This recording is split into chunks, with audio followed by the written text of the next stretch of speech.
شامی صاحب، کل اس پر بات ہو رہی تھی اسی پروگرام میں، کئی مرتبہ ہم نے آئی پی پیز کی بات کی اور آپ نے دہائیاں بھی دیں، سب نے بات کی کہ یہ سب ٹاسک فورس جو ہے وہ کرے، ریلیف جو ہے وہ عوام تک پہنچائے۔ بالآخر آج جو ہے وہ خوشخبری مل گئی ہے۔ یہ سر کتنا مشکل ٹاسک تھا اس حکومت کے لیے؟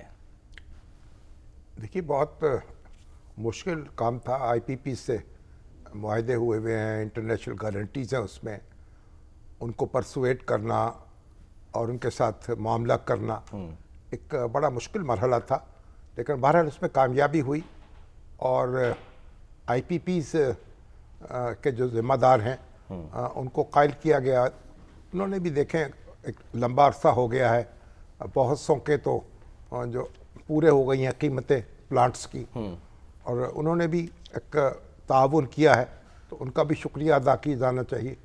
تو بہرحال اب یہ جو آج اعلان کیا گیا ہے، تقریباً 20% جو ہے قیمت میں کمی ہو گئی۔ جی ہاں، 7 روپے 41 پیسے گھریلو صارفین۔ ہاں، اسی طرح تجارتی صارفین کے لیے بھی اور جی، صنعتی صارفین کے لیے بھی۔ دیکھیے، اس وقت پاکستانی روپے میں اگر آپ حساب لگائیں تو بنگلہ دیش میں بجلی کی قیمت 18 روپے فی یونٹ ہے، ٹھیک ہے، اور انڈیا میں یہ قیمت جو ہے وہ 14 روپے فی یونٹ ہے۔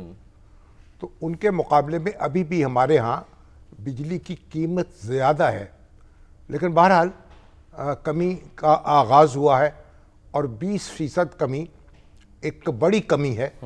اس سے جو ہماری صنعتیں ہیں ان کو سہارا ملے گا، جو ایکسپورٹ کرتی ہیں اور وہ مقابلے میں ٹھہر نہیں سکتی، ان کی جو کاسٹ ہے مہنگی ہو جاتی ہے، زیادہ ہو جاتی ہے۔ ٹھیک، تو اب ہماری وہ صنعتیں جو ہیں وہ بھی کچھ سکھا سانس لیں گی، اور اب پرائم منسٹر نے کہا ہے کہ یہ پہلا قدم نہیں، پہلا قدم ہے، آخری قدم نہیں ہے۔ بارش کا پہلا قطرہ، یعنی کہ ہم اسے کہہ ابھی سکتے ہیں۔ مزید ریلیف دیں گے، اور توقع کرنی چاہیے کہ ابھی جو بات چیت اور ہو رہی ہے اس کے نتیجے میں 6 روپے کے قریب مزید ریلیف ملنے کی امید ہے۔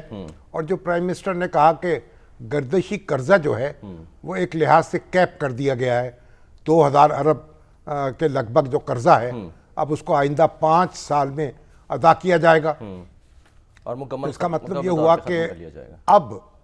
اب گردشی قرضہ نہیں ہمارے سر پہ سوار ہوگا، یعنی اب وہ کیپیسٹی پیمنٹس اس طرح نہیں دینی پڑیں گی، اور جو یعنی ہر سال اگر خسارہ نہ ہو اور گردشی قرضے میں اضافہ نہ ہو۔ گردشی قرضہ کیا ہے؟ جو قیمت خرید ہے بجلی کی اور قیمت فروخت جو ہے اس کے درمیان گیپ کا نام گردشی قرضہ ہے۔ صحیح۔ تو جو چوری ہوتی ہے، جو اس میں گیپ ہوتا ہے، وہ سب قرضے میں تبدیل ہو جاتا ہے۔ آپ کو پیمنٹ کرنی پڑتی ہے، آپ وصولی کر نہیں پا رہے ہوتے۔ صحیح۔ تو اگر اب یہ مسئلہ جو ہے اس طرح حل ہوا ہے کہ اس کو اب گردشی قرضہ جو ہے ہمارے سر پہ سوار نہیں ہوگا، گویا ہم جتنی بجلی خریدیں گے اس کی قیمت ادا کر دیں گے، تو تبھی تو ہم پرانے دلدر دور کر سکیں گے اور پرانا بوجھ جو ہے اس کو سر سے اٹھا سکیں گے۔ ٹھیک ہے، تو بہرحال یہ سب اچھی خبریں ہیں، اور اچھی خبروں کے اثرات سر ہم نے دیکھے اسٹاک مارکیٹ پہ بھی آئے۔ آج 100 انڈیکس جو ہے وہ 1131 پوائنٹس کا اس میں اضافہ ہوا۔ پھر آج ایک اور جو ہے وہ خبر آئی ادارہ شماریات کی طرف سے کہ جو مہنگائی بڑھنے کی شرح ہے وہ سنگل ڈیجٹ سے بھی نیچے آ گئی ہے، 0.96 جو ہے وہ سالانہ طور پہ جو ہے وہ شرح ہو گئی ہے، مارچ میں کم رہی ہے۔ یہ بھی بڑی کامیابی ہے۔ اس سے اندازہ لگایا جا سکتا ہے کہ جو شرح سود ہے وہ اس وقت 12% پہ ہے، اس میں مزید کمی ہوگی، اور وہ ایک سنگل ڈیجٹ پہ آنے کی توقع ہے۔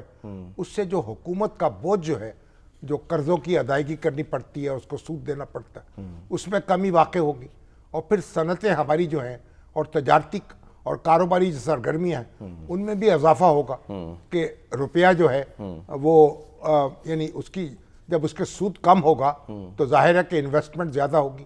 تو ایک بحیثیت مجموعی تو ایک منظر بدل گیا ہے، یعنی وہ جو ہر وقت لالے پڑے ہوئے تھے جان کے کہ ڈیفالٹ کر جائیں گے اور پھر کہاں جائیں گے اور کس طرح ہم اپنی معیشت کو سنبھالیں گے،